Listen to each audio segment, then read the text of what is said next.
بینەرانی عزیز سڵاوتان لێبێ من یادگار فایقم بەردەوامە بم لەگەڵتان لەم چەند دقەیەش لەم چەند خولەکەش لەگەڵتانە بم بۆ ئەوەی قسە لەسەر تەوەریەکی گرنگ بکەین ئەویش تایبەتە بەوەی کە لە چەند ڕۆژی ڕابردوودا بینیمان لە تونس دوای 2011 هەڵبژاردنێکی دیکە دەکرێتەوە لە 2014 و تێیدا ئەوترێت کە ینی بە دانپێدانانی وڵاتان و چاودێرەکان کە پرۆسەیەکی پڕ لە دیموکراسی بوو و شەفاف بوو بە شێوەیەک لە شێوەکان توانیوێتی بە 180 لە باڵانسی هێز لە تونس بگۆڕێت و لە کۆی 270 کورسی ئەبینیت بزوتنەوەی نیدا یاخود حزبی نیدای ئەلمانی 85 لە سەتی یاخود 85 کورسی لە 270 کورسیەکەی پەرلەمان ئەهێنێت و لە بەرامبەریشدا حرەکەی نەخزەکە لە 2011 یەکەمی هەڵبژاردنەکان بوو 69 کورسی دەباتەوە و بە زۆر بە سانایی و زۆر بە سادەیش ڕاشد غەنووشی ئەڵێت ئێمە دۆڕاین و گۆڕەپانەکەش بۆ بزوتنەوەی نیدای ئەلمانی شۆڵەکەین و بە ئەوان حکومڕانی بکەن و ئێمەش هاوکاریانە بین لە حکوومەتەکە و ئەوەی گرنگە بە نسبەت منەوە لەم بەرنامەیە ئەوەیە کە ئەم هەڵبژاردنە و دەستا و دەستکردنی دەسەڵات پەیوەست بکەینەوە بە هەرێمی کوردستان و ئەزمموی هەڵبژاردن لە هەرێمی کوردستان لە کوێی تونسێکدایە کە دەوترێت لە دوای بەهاری عەرەبیەوە بە شێوەیەک لە شێوەکان مێژووش تیایدا سفر بۆتەوە بەڵێ بۆ ئەم تەوەرەش دوو میوانی ئەزیزم میوانداری کردووە کاک عەبدوڕەحمان خەلیفە چاودێری نێودەوڵەتی هەڵبژاردن و لە چەند ڕۆژی ڕابردوودا لە هەڵبژاردنەکانی تونس وەکو چاودێر حزوری بۆ بێگومان ئەزمموی خۆیمان بۆ ئەگێڕێتەوە و باسی ئەکە هەروە دکتۆر سەلمان نادر ئەندامی مەکتەبی هەڵبژاردننی یەکگرتووی ئیسلامی بەخێراتنی جەنابیشتانەکەم سەرچاوماناتن کاک عەبدوڕەحمان وەکو دەستپێک دێمە لای تۆ ئەمەوێت بە کورتی و بە بوختی باسێکی هەڵبژاردننی تونسم بۆ بکەیت و چۆن بوو تۆ لەوێ وەکو چاودێرێکی نێودەوڵەتی حزۆرت هەبوو و هەڵبژاردنەکە چۆن بوو بە شێوەیەکی گشتی لە تونسا تەبعەوە یەکەم هەڵبژاردنە تەبع سوپاس بۆ کەناڵی ئەنئارتی بووبورن سوپاسدانەکەم بەڕاستی دەرفەتێکی باش بوو ماندوو نەبن لە کردنەوە زۆر سوپاس لێەوە بم باشە لەگەڵ جەنابتان بووم بۆی بینەری ئەنئارتی و کوردیش ئەو تەجروبەمان نەقڵ کردە بمانزانێ بەڵام ترۆ ئیمکانیاتەکە بوونەوە بوو بەڕاستی تەجروبەیەکی عەرەبوتنی فەرید بوو تەجروبەیەکی ڕێک و پێک بوو بەڕاستی ئەوەی کە نەچوو بێتە ناو تەجروبە و نەیبینی بێ من تەسەورم ناکرد لە تونس شتێکی وها هەبێ زۆر بە ڕێک و پێکی هەنا هەرچەند تونس لە زۆر بوارە حتا لە ڕبیعی عەرەبیە جیاوازە لەگەڵ ڕبیعەکانی هەموو شوێنەکانی تراوە لیبیا و سووریا و شوێنەکانی تر بەڕاستی یەمەن و ئەمانە خۆیان بە تەبیعەتی حاڵ سایکۆلۆژێتی فەردی تونسی جیاوازێکی هەیە یعنی تۆ لە خلالی تەعاملی ڕۆژانە لەگەڵ خەڵکەکەیە خەرچی هادی خەرچێکە کە سیراحشەکەن سراعێکی ئەو تۆکە یعنی ناگاتە حدودی ئەوەی کە مجتەمەعەکەیان دابڕن لە یەک بەرکەوتنی ئاشتیە لەنەوەکو کوردوەتانی ئەمە لایەک لایەکی تر طبعا ئەمە دووەم هەڵبژاردن لە پاش شۆڕشی بابرین تونس یەکەم هەڵبژاردنە لە پاش دەستوری تونس یعنی لەژێر دەستایی دەستورە تازەکە ئەمە یەکەمی ئەوی 2011 شەر دەستوری هێشتا یەکلا نەبوو مەسەلەیەک نەبوو لە 2012 دەستور دوایەوە ئەو کەسانی کە هاتنە سەر حکوم دەستورەکەیان دانا بۆ تونس بەڕاستی من تەبعاً پێشەوەی ڕۆژێ پێش هەڵبژاردنەکە گەیشتینەوە یەکێک لەو زاهیرانەی کە بینیم حەملەی ئەعلامی هەبوو بانگەشە هەبوو بانگەشەکان مەسیرات بوو مەسیرەکان یەک بە دوای یەکە بە ئاشکراوی دەنگ مەدەن بەوانەی کە جیرفانی ئێوە دزن ئەو شەویت بە ئاشکراوی دەنگ مەدەن بەوانەی ئەمان گەڕێنەوە بۆ ئەحدی پێش و دوایش بە پێکەنین و پێکەوە ئەچوونەوە سەر یعنی بەڕاستی زاهریەکی زۆر حەزاریانە بوو وەکو دەرەکەوێت کە تۆ وەکو دەرەکەوێت سەرسامیەکی زۆرت بۆ ئەو پرۆسی هەڵبژاردنە هەبووە و ئەمە سەرسامیەکیش نییە کە لەسەر ئەساسی ڕاگەیاندنەکان و لەسەر ئەساسی خوێندنەوە و کەناڵەکان بێت خۆت لە ناوی حزورت بوو لەوێ بوونتە بووە وەکو لە پێشەکێکەش ئاماژەم پێدا لە فترەی پێشوە حرەکەی نەهزەی ئیسلامی لەوێ حزورێکی باشی هەبوو و یەکەمی هەڵبژاردنەکان بۆ و حکمیشی کردووە و تەنانەت دەوترێت کاریگەریەکی باشی لە کاتی نووسینەوەی دەستوریش هەبووە چونکە بزوتنەوەی حکومڕان بووە لەو کاتەیە بەڵام ئەبینین لە دوای هەڵبژاردنەکان کە لە 30 ئۆکتۆبەر ینی دوێنێ بوو ئیعلان کرا بزوتنەوەی نیدای ئەلمانی 85 کورسی لە کۆی 270 کورسی ئەباتەوە و ئەوترێت 60% خەڵک بەشداری لە پرۆسی هەڵبژاردن کردو کە ژمارەیەکی بەرچاو و حسابی بۆ وەکرێ لە هەڵبژاردنە و ئەوتری حرەکەی نەهزەش بووە بە دووهەم پارت بە 69 کورسیەوە ئەم گۆڕانکاریە لە هێزە چیمان پێ ئەڵێ و خەڵکی ئەوێ چی ئەڵێن بەتێکی دوای هەموو حزبێکی سیاسی دائما نقاطی ضعفه و نقاطی قوشه. يعني ما بابا بلايانا أنا مش كسي بلايام لهم الروك يعني شو هذا بتاعتي لسر مسلمي إسلامي سياسي وأمانة براستي دائما دولاياني عنها لاياني إيجابي ولاياني سلبي لاياني إيجابي نهضة مشاركة خرجي كردوها مشاركة كساني تلبية كردوها لصلاة دائما تفردي نكردوا بسلطة من رنجك تصورك كم لتجربة مصرية وتجربة ورقت بها كشتي باش يعني نكردوا ولا بريء انقلابها تسدانا رنجة هندي مبرراتي دابت دس انقلاب كان بابرين نازل بو تعبير الرنجة لا يخلق بيشان خوش نبي ألمانيا كان بابرين بلام هندي مبرر دس أو كساني كوبكن أجر أمي نكد بلام بعكسه جماعتي غنوشي بوشكرنا هات نسر حكم ببيت سوانوا يعني همولا عشان بجدار كرد وكرديان بوي كبجداريكا همو احزاب سياسي تونس بها مناهي لا نقوتك لهمان كاتا من ظاهريك جربوا وخوي زور بكورتي بيا سبحان زور باشا بس امد لواقع وبتجرب بالي طبعا او جيغاني ك من تو انا بريم هيشي او تو نكراو لناحيه عمران ولا ناحيه ولا خلال امس ليان 2011 تاو كويستا هيش نكراو بدليل او جيغاني كبرد بردباران كراو لكاتي شورشكا ككاتي مظاهراته تا استا بردباران كان معه او جيغاني كسياحيه شلون يشوكو سوسه شلون يشوكو حماماتي بيرن اما انا كهندشي ويران كراو هل وخوي ويران كريم معه باش تو اني جيغايك تشاكي شو تو اني بنايبكي من زور من بيرسيار كنت بدي حركيش عمرانين بيبرين لو كرابه رنجة إصلاحات لبعض النواحي سياسي اجتماعي اشتي تركرابي بلام زور بكمي لو هناك لا أما ناحية ضعفك وقوة المشاركة كدني خلكش أوش ما ناحية إيجابية بيقومان دينا والسرباسية وقصي زياتر ورايتوش زياتر ورقرين دكتور سلمان دوباره بخير بي جناب تنوكو اندامي مكتبي هالبجارني يقرتو إسلامي وكو يكيق لا بينج حزب السركيك وهاتوا لا قوربانك وكو مامۆستا عەبدوڕەحمان ئاماژەی پێدا ئەڵێ لە دوای 2011 و لە دوای شۆڕشی گەلانەوە کەوا ناونرابوو بەهاری عەرەبی و ئەم مەسەلانەوە سەیرەکەی لە نێوان 3 بۆ 4 ساڵە دوو هەڵبژاردن ئەکرێت و دەستوریش ئەنووسرێتەوە. ئەمە گەر بەراوردی کەین بەم دەسەڵاتە خۆماڵی و حکومڕانی خۆماڵی خۆمان لە هەرێمی کوردستان کە نزیکە بێتەوە لە چارەکە سەدەیەک چی لێ خوێنرێتەوە؟ بەلای خۆی بەخشدە میهرەبان سوپاس بۆ ئێوەی بەڕێز سوپاس بۆ مامۆستا عەبدوڕەحمانیش. لە ڕاستیە قسەکردن لەسەر ئەزمموی تونسی و بەراوردکردنی بە هەرێمی کوردستان لەوانەیە لە دیوەکۆ پێمان بڵێت بە شێوەیەک لە شێوەکان ئەوان کەوتونەتە پێش ئێمە لە شێوەک لە شێوەکانیش بە ئێمە بڵین ئێمەش تەجربەیەکمان هەیە ئەم تەجربەی ئێمە جیاوازە لە تەجربەی ئەوان تەجربەی ئێمە تەجربەی دەوڵەت نییە ئەوان خاوەنی دەوڵەتێک نیە هەرێمێکی لە ناو دەوڵەتێکدا ئەگەر بمانەوێت بە ئینسافەوە عنی بۆی بە ئینسافەوە بەراوردکەین ناتوانین ئێمە لە 100% بەراوردەکان وەک بسوێنین ئێمە قۆناغێک کاتێک کە تەجربەی کوردی هاتە سەر حکم هیچ موسساتێکی دەوڵەت لە هەرێمی کوردستانە نەبوون و ئەمانە پێویستیان بە بنیادنانەوە هەبوو ئەمە بۆ ئەوەی ئەگەر ئێمە ینی پێمان وابێت حکومەتی هەرێمی کوردستان و حیزب حکمڕانەکانی هەرێمی کوردستان و بیزات پارتیویشەتی لە هەرێمی کوردستانە مقاسیر بوون و بەرپرسیارن لەوەی کە حکومەتی هەرێمی کوردستان وەکو جەنابەدوتت لە نزیکی چارەکە سەدەیەکانیان توانیوە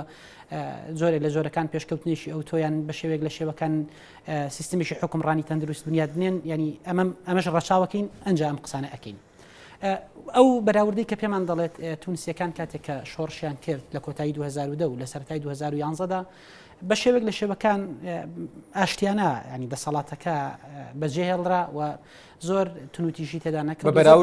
بە لیبیا و بە سووریا و بە یەمەن و بەڵێ کەمترین کەسی تیا بوو بە قوربانی جۆرێک لە جۆرەکان ئەتوانم بڵێم دەسەڵاتی بن عەلی بە بەراورد بە دەسەڵاتەکانی کرد دەسەڵاتێکی شەریفتر بوو بەجێهێشت و هەرەمە وای کرد کە مؤسساتی دەوڵەت لەوێ کۆتاییان پێنەیەت واتە هەر حیزبێکی سیاسی هاتە سەر حکمڕان نەهاتە سەر وێرانەیەک لەگەڵ ئەوەیە کە کۆمەڵێک خراپ و کۆمەڵک وێرانکاری هەبوون بەڵام نەهاتە سەر ئەوەی لە سەرەتا و لە هەنگاوی یەکەمەوە بنیادی بنێت بەڵام لەگەڵ ئەوەش ئەومان پێڵێت ئێمە تاریخی ئێمەش تاریخێک نەبووە کە ینی بتوانین نمونەیەشی جوان بنیاد بنین ئێمە ئەگەر بزانین لە 92ەوە کاتێک هاتین ئێرە سەر ڕای ئەو وێرانکاریانی کە بەعسەی بوو بەڵام ئێمە دوو حیزبی گەورە هەبوون و کاتە لە هەرێمی کوردستان ئەم دوو حیزبە وا هەستەکرێت ئیرادەیەشان نەبوو بۆ بنیادنانی بنەمایەکی سیستمی هەست ناکەی یعنی نزیکی 25 ساڵ ماوەیەکی هێندە کەم نییە نامێ پاسایان بۆ بێنمەوە قسەکەم لەسەر ئەوەیە ئێمە ئەگەر پێشنەوە دوویەک بسیرکە نزیکی 16 ساڵ شەڕی ناوخۆمان هەیە لە نێوان 2000 ئەو کاتە لەسەر دەسەڵاتی سیاسی نەبووە تەنها لەسەر شەرعیەتی شۆڕژگێڕی بۆ کامان شۆڕژگێڕین کامان خائینین هەر لای خۆی بە شۆڕژگێڕ زانی و بەرامبەرەکەی تری بە خائین زانیوە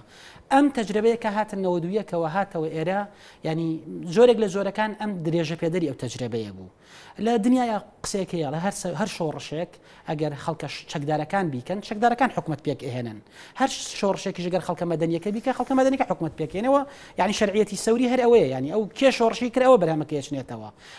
لە هەر شوێنێکی دنیا چەکدارەکان یان سوپاکان یان عسکەریەکان پرۆسی حکومڕانیان گرتە دەست وڵاتێکی زۆر ئاوادان نابێت بەداخەوە قەدەری ئەمەی کوردوا بوو شۆڕشەکەمان شۆڕشی چەکداری بۆ بەرامبەر بە سیستمێکی دیکتاتۆر کە غێری زمانی چەکیشی تری نەزانیوە بۆ یعنی بێ زۆر ئاسایش بێ بەلامانەوە کاتێک کە چەکدارەکان حکومڕانیەکان حکومڕانێکی چەکدارانەکەن تونیسیەکان مەدەنیەکان شۆڕشیان کرد بە دڵنیایەوە دکتۆر بەرپرسەکان بە تایبەت بەرپرسانی دوو پارتە دەسەڵاتدارەکەی ڕابردوو کە ئێستا ینی بڵین دەسەڵات فراوانتر بوو لە نێوان لایەنەکان هەمیشە ئەڵێن ئێمە ڕاستە شۆڕشێکی چەکداریمان کردووە بەڵام شەرعیەتی شۆڕژگێڕی و شەرعیەتی چەکمان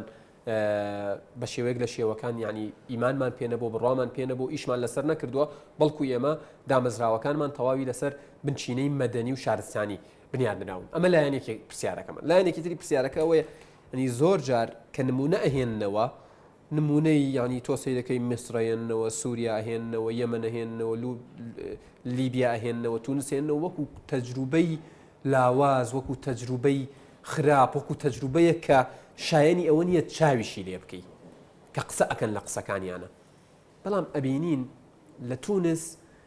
ینی ئەوترێت ئەو ماوەسا عەبدوڕەحمان خۆی لەوێ حزوری بووە ئەمن لە دوێنێەوە لەسەر ینی ڕای ئەمریکا ڕای وڵاتە زلهێزەکان ڕای چاودێرەکانە خوێنمەوە لە سایتە ینی جیاوازەکان لە کەناڵە جیاوازەکان پێیان وایە پرۆسەیەکی تەواو دیموکراسی و شەفاف و باش بووە بۆ ئەمڕۆی تونس ئەی لێرە بۆچی وانە من ئەگەر بمەوێت ینی لە هەنگاوی یەکەمە ئەوان کە پیان وایە شەرعەتی شۆڕژگەڕیان کۆتایی پێهێناوە توانم بڵم کۆمەڵێک هەنگاوی گرنگ هەبوو کە نەیان کرد لەوانەیە ویستی بێتیان ینی لەوانەیە حەزیان کرد بێ بیکەن بەڵام نەیان کردووە ئەوش وەکو درێژە پێدانێک بۆ و شەقبوونی کە لە سەفی شۆڕشی کوردیا هەبووە سەرەتاییترین ئەوە بوو کە هێزە چەکدارەکانیان تەسلیمی حکومەتێک نەکرد کە ئەوان پیان وایە شەرعیەتی مەدەنی وەرگرتووە بەدڵیاییشەوە هەر دەسەڵاتێکی سیاسی نەتوانێت احتیکاری هێزی سەربازی بکات و هەموو هێزی سەربازی لە دەستی خۆیان کورد بکاتەوە دەرەنجام شەڕی ناوخۆی لێ ئەکەوێتەوە چونکە دوو مەرجع دروست ئەبێ بۆ هێزی چەکدار و هێزی چەکدار ئیرادەی خۆی ئەسەپێنێ بەسەر سیاسیەکانە کە لە ئاشکرا لە هەرێمی کوردستانە هەتاوەکو ئەمڕۆ لە ڕوبەڕووبوونەوەی هێزێکی تیرۆریستی وەک داعشە ئەمڕۆ هەر هێزێکی سیاسی پارتیویشێتی هەرێکیان وەکوڵی گۆرانی بۆ پێشمەرگە تایبەتەکانی خۆی ئەڵێ و هەرێکیان ئیدعای ئەوە کات پێشمەرگەکانی ئەو ڕوبەڕووی داعشە بنەوە واتە بە شێوەیەک لە شێوەکانی هیچ کامێک ئاماژە بەوە ناکەن پێشمەرگەکانی هەرێمی کوردستان و حکوومەتی هەرێمی کوردستان و تاوەکو ئێستا سوپایەکی نەگرتوێتەوە کەواتە ئەمە ئەگەر ئێمە بڵین شەرعیەتی شۆڕژگەڕیان کۆتایی پێهێناوە بەدڵنیایەوە ئەڵێم ئەو بۆ چوونە ینی دقیق نییە چونکە ینی نەمانتوانی شەرعیەتی تەنها قسەیەکە سەبارەت بەوەی کە ئایا ئێمە پێمان وایە تەجربەی تونس و لیبیا و ئەمانە شایستەی چاولێکردنین بەدڵنیایەوە شایستەی چاولێکردنین بەڵام گرفتەکەەوەی ئێمە بەدەمەڵین بە دڵنیاییەوە شایستی چاولێکردنین بەس بە عملی شایستی چاولێکردن و ئێمە ئەمەندەی چاومان لە تەجربەی شەڕی ناوخۆی لیبیا کردەوە ئەمەندەی چاو لە تەجربەی سووری ئەکەین و ئەمەندەی چاومان لە تەجربەی ئەڵمانی و چاومان لە تەجربەی بەریتانی نەکردووە بریا ئێمە عین فعلەن ڕازگۆ بوونایە کاتێک بەدەمەڵین تەجربەی وڵاتانی ڕۆژهەڵاتی ناوەڕاست و تەجربەی وڵاتانی جیهانی ئیسلامی بە شێوەیەکی گشتی شایستی چاولێکردنین لە ڕووی ئەزمموی سیاسیەوە بۆ شێوەمان بکردایە بەڵام گرفتەکە ئەوەیە ئێمە لە ڕووی کردەیەوە دووبارە بوویەشی ئەوانین لەوانێ لە هەندێک ڕۆ ئێمە لەوان باشتر بین لە هەندێک ڕۆوان لە ئێمە باشتر بن لە مقتەطەفێکی تاریخی و لە مەرحەلەیەکی تاریخی وڵاتێک لە ئێمە باشتر ئەبێ لە مەرحەلەیەکی تاریخی ئێمە لەوان باشتر ئەبین بەڵام بە شێوەیەکی گشتی ئێمە نەمانتوانی و حکومەتی هەرێمی کوردستان و ئەزمموی حکومڕانی لە هەرێمی کوردستانە نەیتوانیوە لە ناوچەی ڕۆژهەڵاتی نێوەڕاست تێپەڕێت و تەنها دووبارە بوویشی ناوچەی ڕۆژهەڵاتی ناوەڕاست بووە و ئەوەی کە کردوێتی بریتە لەوەی کە ئێمە نەمانتوانی و حکومڕانێکی سیاسی تەندروست بنیاد بنین کە یاساتیایە سەروەر بێت و مرۆڤەکان عین هەست خاوەنی شەرعیەتە من دێمە وڵات بۆەوەی قسە لەسەر بڕوابوون بە ئەنجامی هەڵبژارنەکان بکەین مەوەسا عەبدوڕەحمان من دێمە وڵای جەنابتان ینی سەیرەکەی حرەکەی نەهزا ینی تقریبا نزیکەی 16 کورسی کەمتر ئەهێنێت ئەم جارە هاوڵاتیانی ئەوێ و سیاسیەکانی ئەوێ ئەمە بۆچی ئەگەڕێنەوە ینی سەر ڕایەوانی ئاماژەت پێدا کە لە ناحیەی ئەماری دەستکاری نەکراوە و هێشتا ئاسەواری ئەو کاتە و فترەی ئیرحەل پێوەی ماوە هۆکار چی بوو ینی هۆکاری سەرەکی چی بوو کە ئەم حرەکەیە کە لەو کاتە زۆرینەی دەنگەکان بێنێ ئەم جارە 16 کورسی کێروی دەنگەکانی دابەزێ. من پێشەوە حەزم کرد یەک ئیزافەیەک لەسەر ئەو مۆزوعی مقارنەی بینی هەرێمی کوردستان و ئەوێ بکەین ئێمە جزئێکین لە تونس بکەین ئێمە جزئێکین لە عێراق بمانەوە یان نەمانەوێت ڕنگدانەوەی هەشتێکی خراپ لە عێراق لە لای ئێمە هەیە و بالعکسیش تەواوە ینی بەڕاستی ئەمە وایە بۆیە مقارنەکردن لەگەڵ عێراقیشا تا حدێکی زۆر مەسن لە پاش سقوتی سەدام و بۆ ئێستا ئێمە بۆ لەگەڵەوانە فەرقمان هەیە جگە لە سایکۆلۆژیەتی خەڵکەکانی ئێمە و نەهامەتیانی بەسەر ئەو وڵاتە هاتووە هەندێک شت هەیە مەرکەزی قوەیە من خۆم چوومە ناو خەڵکەوە پرسیاری زۆر ئەمانەم کرد ینی وتم بۆچی تونس وا متەماسیکە یعنی بۆچی ئێستاش تەجربەی تونسی منەڵێم حەقی چاوی لێکەین قەت ناڵێم چاوی لێ نەکەین چونکە تەجربەی تونسی ئەوە نەبێ و یەکسەر ئێمە بە مەڕ الکرام وەکو عەرەب بڵێ بەسەراتیە پەڕینەوە ئەوانە تەجربەیەکی فەریدە بەڕاستی ینی من هەندێک شتم بینی نەبوو ئەوان ئەسبابەکانیان گەڕانەوە بۆ چوار تقریبەن فاکتەر یان چوار عاملی یەکەم ئەوان تا ئێستا جێشێکی موحەدیان هەیە جێشێک کە خەڵکەکە سیقەی پێ هەیە سیقەیان پێ هەیە ئەمە زۆر گرنگە بۆ ئیستیتبابی ئەمن و بۆ کۆمەڵیشتی لەو بابەتە دوو ئیرهاب سوپای میلەتە نەک سوپای حزبێکی دیاری کراویان سوپای گەلە لەلایەنی گەلەوە سیقەی پێ هەیە ئەمە یەک دوو بەڕاستی ئیرهاب گۆشەی کراوە ئیرهاب لە یەک جێگایەکی بچووکە ئیرهاب شتێکی قێزەوەنە لەلای هەر کەسێک لیان بپرسی ئیرهابی بە ئیرهابی زانی و لە یەک جێگایەکی بچووکایە ئەمە مستەوا و ئاستی خەڵکەکە لەوەیە کەوای کردبێ سێ بەڕاستی فئەیەک هەیە یعنی نخبەیەک هەیە لەوێ ئیمانیان بەوە هەیە کە تونس بینە بکەن بەڕاستی ئەمە خۆی لەخۆیان ئینسان یەکەم جار لێرەبوونی نییە واللهی بەو نیەتە ناوەکو مامۆستا ئاماژەی پێکرد بەڕاستی هەر کەسە حیزبە و بیما لەدەیهم فەریحون ئەیانەوێ بۆ خۆی بێ زیاتر خۆی بە ئەوازانێکە وایە خۆی بەڕاستیەوە حەقیقەتە یعنی مادام ئەو نیەتە لای ئەوە هەیە نەخێر وایە نەناو حیزبەکان شەتە دەڕۆچەیە بەوەی بولایی بۆ مەولای ینی بە ئەمە خراپە یعنی ئەتەوێ بڵێ مامۆستا عەبدوڕەحمان ینی ئەتەوێ بڵێ لێرە ئیرادە یاخود زیاتر حزبی بوون ئیرادە هەیە خاڵە نەکورد بوون لەوێ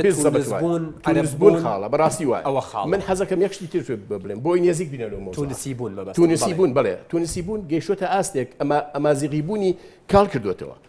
ساز من تەکسیەک ئەمانی برد بۆ جێگایە با باسی کێن یعنی ئەمە واقعی ناو خەڵکەکێ ئەمازیغی بوو کابرا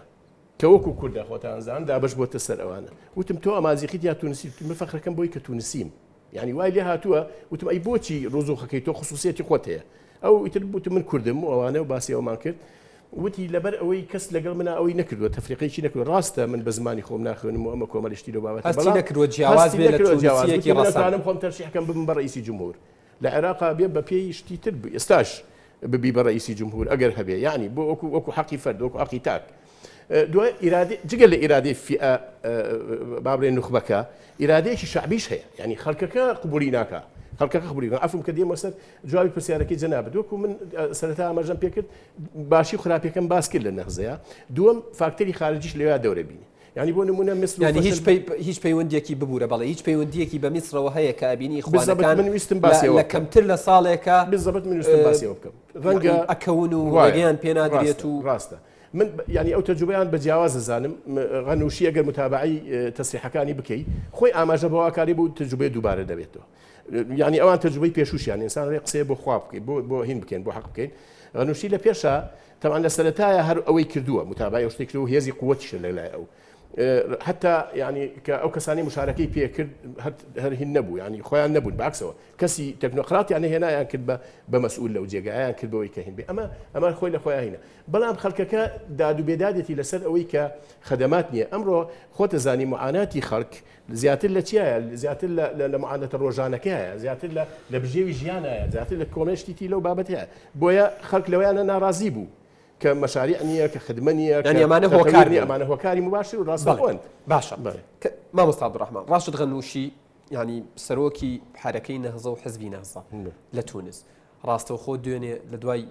راقاندني ئەنجامی هەڵبژاردنەکان هاتە سەر شاشە و وتی گەل پەیامێکی ڕوونی ئاراستە کردووە ئەویش ئەوەیە بوار نەماوە بۆ هەیمەنەی یەک حزب و یەک پارتی سیاسی ناتوانێت حکمی وڵات بکات ئەم پەیامەش زۆر ڕوون بووە و ئێمە ڕێزی لێ ئەگرین و پیرۆزباییشی لە نیدا کرد نیدای تونسی ئەلمانی دەستا و دەستکردنی دەسەڵات لەوێ چۆن وایە ئەگەر بەراوردی بکەین بە هەرێمی کوردستان بۆچی هێندە کارێکی قورسە بینرێت زۆر بە ینی کورتی و پوختی بێ بۆی بچمەوە بەسەر چاو تامان لە ئیتاری قانونی با بڵێن چارچەوەی یاسایەکە ڕەنگە تۆزێ فەرق بکە ینی هەر وەکو ئەو ئالیەتە وایە کە لای ئێمەیە جارێ ئەویان بەو شکڵە و کەسیش معارض نییە ئەو پیاوە ینی نەڕێم ینی بڵێن بۆ ئەوی کەشتە بەڵام ئەم پیاوە لە کاتی کە 90 کورسیشی هەبوو لە انتخاباتی پێشۆشتا و 90 کورسیشی هەبوو لەو کاتێشە ئەمەی پراکتیزە کرد بوو تقریبا ینی خەرکی تری پێشتری شاماژەی بەوە داوە کە کەس براوەی ڕەها و یەکەم نیوزایدێکی هەروای و تۆ وەکو شخصێک ئایا هەموو نەخزەوایە بڕوا ناکەم بەس من ئەو شخصە وەکو شخص منە بینم لە زۆر شتا هەتا خەڵکەکەی ناوتونس ئیشادە بەم شتادن هەتا حدێکی باش ئەم جارە بەڕاستی باجی سیسی ئەوەی ڕێهینی سبسی عفو قاید سبسیەکە هەندێک تەسریحاتی داوتی باش شتێکت پێ بڵێم ئێمە نابێت تونس شەقکەین ئێمە بێت تونس یەکخین ئەمەیان زۆر گەورە بوو ینی بەڕاستی نیدائە بوو پێی وتوتی ئێمە ئەوشمان کردووە بەڵام ئێستا زیاتر شەکەین ئەمجا ئێستا سێ سیناریۆ هەیە باسی کەین ینی بڵێن بۆ چۆنێتی تەکوینکردنی دەوڵەت لەوەیە یامە بەستی تۆ لەوەیە کە جیاوازی ئالۆگۆڕی بۆچی لەوێ دەسەڵات هێندە ئاسان ئالۆگۆڕەکرێت و پیرۆزبایی لە یەکترەکرێت بۆچی لێرە هێندە بە قورس سەیرەکرێت ئەمە مجرد تهنیەیە بەڵێ ڕاستە بەس جارێت تا ئێستا ئێمە نەچێتن ئەو مۆزوع لە بواری جێبەجێکردنە مامۆسایەتگەر کەی چوونە ئەوێ زیاترە و کاتاتێن و شەهادێ بین ئێستا ئەبێوێنەوەێ ئەو 69 کورسی هێناوە و بیشێنەوە دەریشەکەوێت دڵخۆشێک لە شێوەکان وەکو یەخوانی میسر نییە دوور بخرێنەوە لە دەسەڵات و ئەندامەکانیشان یەک بە یەک بگیرێن و وەسەرۆکەکەشیان بە شێوەیەک لە شێوەکان تۆسیرەکەی دوورەخرێتەوە خرێتە سژنەوە تەنانەت شوێنی ڕوون و ئاشکراشی نییە ئەوان ناتون بە 69 کورسیەوە ئەیانەوێ بەشدار بنوە وەکو پارتێکی تابۆکراویش سیر ناکرێت ڕاستەوە ئەو کاتێشکردنەوە کورسیشان هەبوو هەر بە تقریبا بە هەمان نەزرا ینی با ئینسانەوەش بڵێ بە هەمان نەزرا و ئێستاش هەر مشارەکەکە و اعترافەکە بەوەی کە هەزیمەشی هێنا ناڵێن هەزیمەوە ئینەما ینی بەڵێن پاشە کشێکی کردووە بەڵێ لەبەر ئەوە من تەسەورەکەم تونس مستقبلی باش ئێستاش لە پێش پارتی یەکێتی نیشتیمانی ئازاد و پارتەکانی دیکەوە دێت سپاس دەکەم دکتۆر سەلمان یعنی مامۆستا عەبدوڕەحمان ئاماژەی بە خەڵکدا زۆر مەبەستمە لەسەری بوەستم ئەڵێت ئەوان زیاتر بیر لەوە ئەکەنەوە کە چۆن پێکەوە ئەو وڵاتە ئاوادان بکەنەوە نەک چۆن بە چەند هێزێکەوە ئەم وڵاتە وێران بکەن هەر یەکە بەلایەکی ڕابکێشێت ئەمە بۆ لێرە نییە کاک یادگار لە سیاسەتا قسێک هەیە شێ ئینتیمای فەرعی هەیە و چێ ئینتیمای کولی هەیە لە هەر وڵاتێکە کاتێک ئینتیما فەرعیەکان شوێنی ئینتیما قەومیەکانیان گرتەوە بە دڵنیاییەوە وڵاتەکە هەر وڵاتێکە بێت بەرەو هەڵوەشانەوە ئەڕوات بە شێوەیەک لە شێوەکان هەستەکەین و زۆر قسەش هەیە و تەنانەت نووسەری دەرەکیش هەیە کە پێی وایە شەرقی ئەوسەد هێشتا نەگەشتوتە قۆناغی دەوڵەتی نەتەوە ینی بەمانایە کەشتش کە ئینتیمای نەتەوەیی دروست نەبوو ئینتیمای خێڵ و ئینتیمای حیزب و ئینتیمای شێوەزار و ئینتیمای شەخص لەسەر و هەموو ئەمانەوەیە ئەمە وا ئەکات کە ئێمە بڵین ینی لێرە ئەگەر ئەو ئینتیما شخصیانە کەوا ئەکەن بەدڵنیاییەوە یعنی ئەتوانن گرفتێک دروستەکە بەس کاتێک هێزێکی سیاسی ئەتوانێت ئینتیمای نەتەوەیی هەبێ و ئینتیمای نیشتیمانی هەبێ با بڵین نڵین نەتەوەیی ئینتیمای نیشتیمانی هەبێ بۆ نمونە ئەو نیشتیمانی کە تونسیەکان هەمووی تیاژین بەدڵنیاییەوە بە شێوەیەک لە شێوەکان ئەتوانێت ئاوادانی بکاتەوە بۆیە منەڵێم لێرە ئینتیمای نەتەوەیی لاواسترێکە هەتا ئینتیمای حیزبی و هەتا ئینتیما لاواکیەکان هەرەمەوە ئەکات کە ئێمە بڵین ئەوان بە شێوەیەک لە شێوەکان ئەیانەوێت وڵاتەکەی خۆیان ئەوەی کە مامۆستا عەبدوڕەحمان ژاماژەی پێدا وڵاتەکەی خۆیان نەبێ بەدوو بەشەوە شەق ینی مجتەمەعی تونسی نەکەن بەدوو بەشەوە وتی تونسی بوون مەرجیەکەمە لای تونسی بوون مەرجیەکەم بێ بەدڵنیاییەوە ئەم بەستمەوەیە کاتێک کە تۆ سەیرەکەی لە ئاستی عێراقا بە شێوەیەکی گشتی سەیریکەین ئێمە ئینتیما ئیلاوەکیمان ئینتیما ئەلاوەکیەکانمان گەورەترە لە ئینتیمای عێراقیەکان منەوە ناشارمەوە من بۆ خۆم ئینتیمای کورد بوونم لە ئینتیمای عێراقی بوونم گەورەترێکە ئەمە بۆیشمانەیە خۆی بە عێراقیش نازانێت ئەمە وایە کردووە کە تۆ بتوانی جارێکی تر ینی چاوەڕێنێکی عێراقێک بنیاد بنرێت ئەمە واقعەکە و لەوانەیە من شانازی پێوەکەم کەسی کەس شانازی پێوە بکات و یعنی جۆرێک لە جۆرەکان ئەمەوە ئەکات کە تۆ لەم قۆناغەیە بۆ نمونە بۆ عێراق چاوەڕێمە بە عێراقێک بنیاد بنرێت چونکە ئینتیما لاوەکیەکان گەورەترن لە ئینتیما گشتیەکان بۆ هەرێمی کوردستانیش شتە ڕاستە کاتێک ئینتیما ناوچەیەکان و کاتێک ئینتیما حیزبیەکان و کاتێک ئینتیما شخصیەکان گەورەترن لە ئینتیما نەتەوەیەکان ئەوە ئەبێت کات یادگاری من شارینەوە کاتی خۆپیشاندانەکانی حەڤەی شوبات ئەندامی مەکتەبی سیاسی حیزبێکی سیاسی ئەڵێ چی ئەڵێ ئێمە چەند هەزار فیدایی فلانە کەسمان هەیە کاتێک کە ئینسانێک بێتە فیدایی شخصێک نەک مؤسسەیەک نەک نەتەوەیەک بەدڵنیاییەوە بە عنی باسکردن لە ئینتیمای گەورەوە تەقدیسی شخص بکرێتەوە ئینتیمات بۆ شخص هەبێتەوە کوردستانی بوون و ئەمانە ئیتر نابێت زۆر چاوەڕێ ئەوەی لێ بکەیت کە بڵێ وڵا ئەم حاڵەتانە بەم شێوەیە یا بەم شێوەیە دکتۆر مەبەستمە ئەم پرسە ورتر بکەمەوە و قسە لەسەر بڕوابوون بە ئەنجامی هەڵبژاردنەکان بکەین ئێمە لە هەرێمی کوردستان لە خلالی ساڵێکە 2 هەڵبژاردن کراوە. باشە مەبەستمە لە سەر هەڵبژاردننی ئەنجومەنی پارێزگاکان بۆستم تۆ سیرەکەی لە تەواوی کوردستانە لە شوێنێکی وەکو سلێمانی ئەوە دوای تێپەڕبوونی یعنی 5 مانگە 6 مانگە چنێکە هێشتا بڕوا بە ئەنجامی هەڵبژاردن نییە، هێشتا بڕوا بەوە نییە کە بۆ نمونە دەسەڵات دەستا و دەست بکرێت. ئێستاش کە باس لە دەستا و دەستکردنی دەسەڵات ئەکرێت ئەوترێت بیرتان نەچێت ئێمە هێزمان لە بیرتان نەچێت کە هەنگاوێک بەو ئاراستەیە بنرێت استقراری شارەکە و سەقامگیری شارەکە ئەکەوێتە ژێر مەترسیەوە و ینی زیاتر بۆنی هەڕۆشە لە قسەکان ناکرێ. من بە شخصی قسە نەکەم لەسەر شتەکان ڕەبتی بکەینەوە بە بڕوابوون بە ئەنجامی هەڵبژاردنەکان. یعنی چاودێر هەیە ئەڵێت من دڵنیام ئەگەر گۆڕان و یەکگرتو کۆمەڵ بۆ نمونە زۆرینەی ڕەهایان بهێنایە پشتیان بکردایەتە یەکێتی و پارتی خۆیان حکوومەتیان پێک بێنێ قبوڵیان لێ ناکرا کە دەستا و دەستکردنی دەسەڵاتە. ئەمە بلە چیەوە سەرچاوی گرتووە لەسەری سەرەوەی هەڕەمەکەوە تا ئەگاتە بۆ نمونە ئاستی پارێزگاکان. ئەمە بۆ وایە کاگیاتگار دیموکراسیت پێش ئەوەی ئامڕاست بێت فەلسەفەیە. هەر کەسێک ئیمانی بەو فەلسەفەیە نەبێت بڕۆ ناکەم بتوانێت دەستا و دەستکردنی دەسەڵات بکات. بنەمای فەلسەفی دیموکراسیت بریتە لە 2 بنەمای سەرەکی. بنەمای یەکەمیان بریتە لەوەی کە من دان ئەنێم بەوەیە مرۆڤەکان عاقڵن.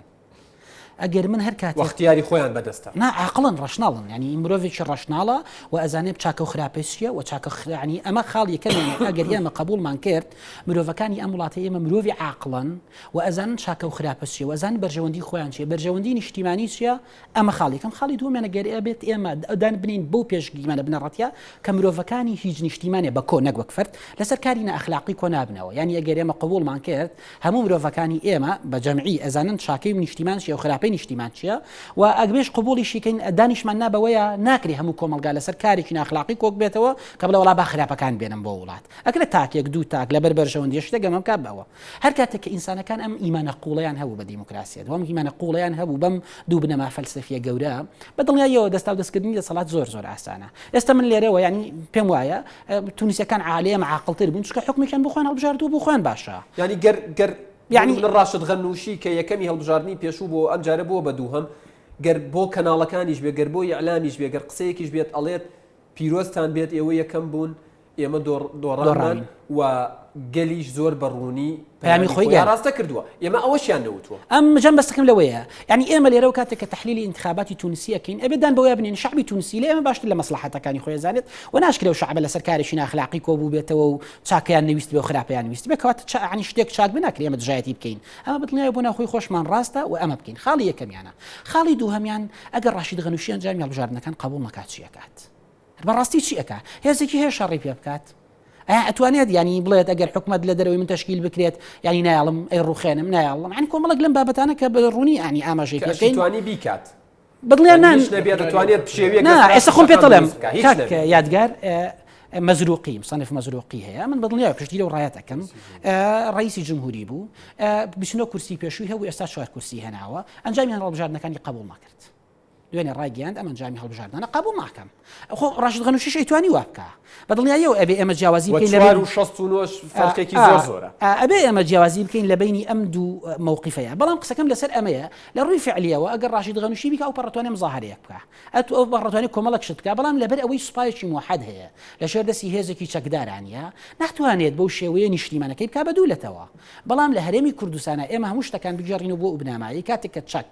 بەدەستی حکومەتی هەرێمی کوردستانەوە نییە و بەدەستی مەرجعی نەتەوەیی هەرێمی کوردستانەوە نیە کە ئەکاتە سوپایەکە سوپای گەل و بەدڵنیاییەوە حیزبێکی دیاریکراوە توانێت ینی بارودۆخی ئەمنیتێک بدە هەموم گرفتانە ئەکات. بە کورتیە گەر ئێمە قسە لەسەر ئەمە بکەین بەراوردەکە لەوە بکەین تاوەکو ئێستاکە دیموکراسیەت لای ئێمە وەک مەبدەئێک وەک ئیمانێک زۆربەی خەڵکی کوردستان نەڵێن زۆربەی خەڵکی کوردستان خەڵک هەیە لە کوردستانە قبوڵی نەکردووە. ئەمە خاڵ پێت وایە ئەمانە بە منطقی هێزی شەکەن یا بە هێزی منطق کاتێ سەیری ئەنجامی هەڵبژاردنەکان وڵی با ئێمە نەڵێن ینی جیاوازیەک هەیە تۆ لەناو هەموو هێزێکی سیاسیە بۆ نمونە لەناو هەموو هێزێکی سیاسیە بۆ نمونە لەناو حیزبی ئەلفا جیاوازی هەیە لە بینی سین و سادا. ینی ئەمن ینی تعمیم دوورکەوینەوە لە لۆغەی تعمیمکردن بەدڵنیایە لەناو هەموو هێزە کوردستانیەکانە خەڵکێک هەیە لەوانەیە ئەنجامی دیموکراسی قبول بێ نەبێت. خاڵی سێهەمیان کە من ئەنجامەکەی لێرە قبول نییە بە پەیوەستە بە ئیقتیسادەوە کاگیادگار وڵاتێکی وەکو تونسی ئەزمە اقتصادی هەیە لەوانەیە سەرۆکی وڵات و حیزبی دەسەڵاتدار ئەمەندەی پارە دەست نەکەوێت کە بتوانێت عنوازی لێ بنێک لە قسانی کە لە ئەوروپیەکانیشیکەن بۆ نمونە تۆنی بلێر کاتێک کەوازی لە دەسەڵاتی بریتانی هێنا کتێبێکی نووسی باسی یادگاریەکانم بوو یعنی هەنێک راپۆرت باسی ئەویانە کرد لەو کتێبەی بەقەدەر ساڵێکی موچەی سەرۆکوەزیری پارەی دەستکەوتووە لەبەرەوە زۆر ئاسانە ئینسانێک یعنی حیزبێکی سیاسی واز لە حکوومەتێک بێنە کاتێک کە تموحەکەی بەردەمی ئەمەندە گەورە نیە بەڵام لە وڵاتێکی اقتصادی ڕێعیە و لە وڵاتێک ئەم هەموو نەوتیتیایە و ئەم ناشەفافیەتیایە و ئەم هەموو گەندەڵیتیایە ئەم حیزبانە بەم قەبارەی گەورە دەوڵەمەنە بن بڕواتە بێ هەستەکان دوورکەوتنەوە لە دەسەڵات دوورکەوتنەوە یعنی دوورکەوتن لە اقتصادی لەوانە یعنی بوسیری کە بە بەراوردی کە حیزبەکانی عێراقی و سەرۆکوەزیری عێراقی و هەموو لە عێراق بە شێوەیەکی گشتی کۆمەڵێک حیزب و کۆمەڵێک قوتب ئەمەندە دەوڵەمەندن لەوانەیە زۆر بەدەوڵەمەند زۆر دەوڵەت بەقەدەروان دەوڵەمەند نەبێت لەبەر ئاسانی وازی لێ زۆر سپاس دەکەم مامۆستا عەبدوڕەحمان پێم بڵێن دوو دەقەم ماوە دوو خولەکەم ماوە ئەمەوێت زۆر بە خێرایی قسە لەسەر تەوەرێکی گرنگ بکەین باس لەو ئاکرێک کە کەتیبەی عوقبەی کوڕی نافع کە سەر بە قاعیدەیە و بە ئاشکرا و لەم ماوەیەشە بەیعەتی بە داعشیش داوە لەسەر یعنی لە سنووری نێوان جەزائیر و تونس هەمیشە مەترسی دروست کردووە لەم هەڵبژاردنە بوونی ئەوان لەسەر و سنوورە چ کاریگەریەکیە بۆ لەسەر ئەنجامی هەڵبژاردنەکان ینی مەسەلەی ئەمنی مەبەست بەتاکید وایە طبعا کێمە کە چویناوێ یەکەم کۆبوونەوەمان کرد لەگەڵ سەرۆکی هەیەی انتخاباتە هەندێشتمان تەرح کرد بۆ ئیشتەکان زیاتر لە واقعەوە ڕاکێشین باسکەین یەکێک لەوانە باسی مەوزوعی خۆتە ئەمنیەکەیان بوو حملە خۆتە ئەمنیەکەیان بوو یەکێک لەوانە مەسەن تەبعاً لە ڕۆژی انتخاباتە لە حدودی 5 بۆ 6 مرکزی انتخابی نەکرایەوە ئەمە یەکێکە لە دەقسەکانی انتخابات لەوێ یعنی ناحیە ئەمنیش تەسیراتی هەبوو بەڵام نتاقێکی بچووکە تەنها لەسەر حدودی جەزائیر و ئەوانە ئەوەی کە جەناب ئاماژە پێکرد بەڵێ بەتاکید تەسیری هەبوو بەڵام لە هەمان کاتا وەکو وتم چووکە تەعمیم نییە لای خەڵکەکە شتێکی بێزراوە لای بەعام ئیرهاب بۆیە من نابینم ئەو بابرین خطورەتەی هەبێ لەسەر هەموو لایەنەکانی ینی هەستیان نەکردووە کە حزبی نیدا زیاتر دەتوانێت دۆخی ئاسایش ڕابگرێت تاوەکو نەهزەی ئیسلامی بە حکومیەوەی هەر وشەی ئیسلامیەکەش ڕەنگە ترسیەوەیان لا دروست بوو بێ کە ئەمانە زیاتر نزیک بنەوە لەو کەتیبەیە هەستەکەی هیچ کاریگەریەکیە بوو من تەسەوری ئەوە ناکەم یعنی ئەوە هەبێت چونکە ئاستی خەڵکەکەش گەیشتۆتە ئەوەی کە فەرقکە لە بینی ئیسلامی سیاسی تونڕە و میان ڕە و هەم ئەمانە هەمووی هەیە ینی کە لێ پرسی بەعکسەوە ینی دوای زۆر شتێ لە حیاتی ئاما کە تۆ لە ناو بازارڕ ڕۆی بەنسبەت ئافرەتەوە بەنسبەت شتی ترەوە حڕیەتیان دانیشتیان لە هەموو جێگای قاوە خواردن بە تێکەڵ لە گازینۆکانە ئەمانە خۆ لەژێر زڵی نەخزەی شابوو بس ئەو تأثیرە سلبی قەت نەبووە بەعکسەوە ئەیە زیاتر ئێسامە حڕیەتمانێ یعنی ئەوە حقیقەتە ئەڵێ سەینەکەی ئیسلامیشەوە باش مەبەست عەبدوڕەحمان مەسەلەیەکی تر هەیە مەبەستمە لەسەری بۆستم و وەکو دوا قسە و دوا پەیامی جەنابی شروع بگرم پرۆسەی دیموکراسی و وەکو دکتۆر ئاماژەی پێداوتی دیموکراسی فەلسەفەیە ئەم فەلسەفەیە گەر تۆ فترەیەکی باش لەناو دام و دەستگای هەڵبژاردن بووی لە عێراق بەسەر ئاستی عێراق بۆچی ئەم فەلسەفەیە کاری پێ ناکرێ ئەو چاوبەستە چییە چونکە ئەوترێت بۆ منە پایەکانی دیموکراسی ئەوە حڕیەتی ڕادەربڕینە و نازام حکومی ئەکسەریە و چی ئەم شتانە بۆچی ئەمانە لە هەرێمی کوردستان ڕێزی لێ ناگیرێت وەکو ئەوترێت ئەمە قسەی من نییە ینی لە بەرچاویش ئەبین دێت کە ینی بۆ نمونە تۆ لە سلێمانی سەیرەکەی خەڵکی شارەکە دەنگی داوە بە لایەنێک ئەوەتانێ خەڵکەکەش لە سەرگەردانی پاشەگەردانێکی سەیرە مەوزوعەوە بۆیەتم ینی مامەساش ئەمەزی بشتێکی ینی بۆیە سلێمانی بە نمونە هێنمەوە چونکە ئەو مەسەلەیە لێرە هێشتا حەسب نەکراوە ڕاستە یەشتێکە بینم ئەڵێ لە لای خۆمان مەسلێکی ئەڵێ بۆوە کێڕێ بێ بۆم لواوە شتەکەی جوانیە بابرین من تەسەورەکەم هەموو حەزبێک هەموو کەسێک حەزەکە دەسەڵاتەکەی بەدەستەوە بێت تا سەر بەڵام تا چه حدی ئەو شتەی بۆ غەنووشی ڕەنگە بزانێ شعبەکەی ئەوەی لێ قبول ناکە بۆی نایکە بەڵام سلێمانی تۆ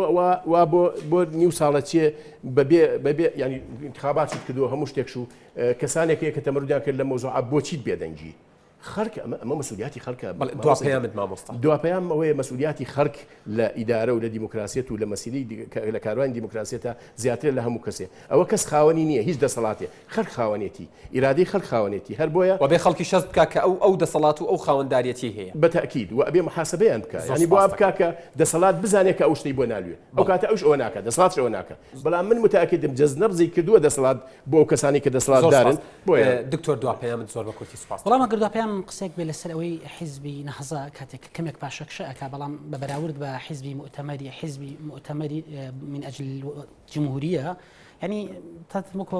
تونیسەکانەڵەن تەنها تۆزە گویان ڕاکێشاوە ینی شکستی نێناوە ئەوەیە ئەو حیزبانی کە لە کوردستانە هەن و بە ئیسلامیەکان بە تایبەتی هەتاوکو کراوەتر بن و هەتاوکو بتوان تعبیر لە هەموو کۆمەلگا بکەن و تاوکو لیبراڵانتر مامەڵە بکەن بە دڵنیایەوە ئەگەریمانەوەیان زیاترێ. بەڵێ زۆر سپاس بۆ دکتۆر سەلمان نادر ئەندامی مەکتەبی هەڵبژاردننی یەکگرتووی ئیسلامی، سپاس بۆ مامۆستا عەبدوڕەحمان خەلیفە چاودێری نێودەوڵەتی هەڵبژاردن و چاودێری هەڵبژاردنەکانی تونس کە لە چەند ڕۆژی ڕابردوودا ئەنجام درا. سپاس بۆ ئامادەبوونتان، سپاس بۆ کاتی بە بینەرانی ئێناتیتان بەخشی. بینەرانی ئازیزم، لە ماوەی ڕابردوودا قسەمان لەسەر دوو تەوەری گرنگ و جیاواز کرد. قسەمان لەسەر تەواوی ئەو مەسەلانە کرد کە ڕەنگە ئەمڕۆ بابەتێکی گەرم بن. ئێرە NRT شاشەکە بەجێمێڵن لە سەری سەعات زانیاری و هەواڵی نوێ لەگەڵتانە بن هاوکارەکانم. کاتێکی خۆش، ماڵتان ئاوەدان.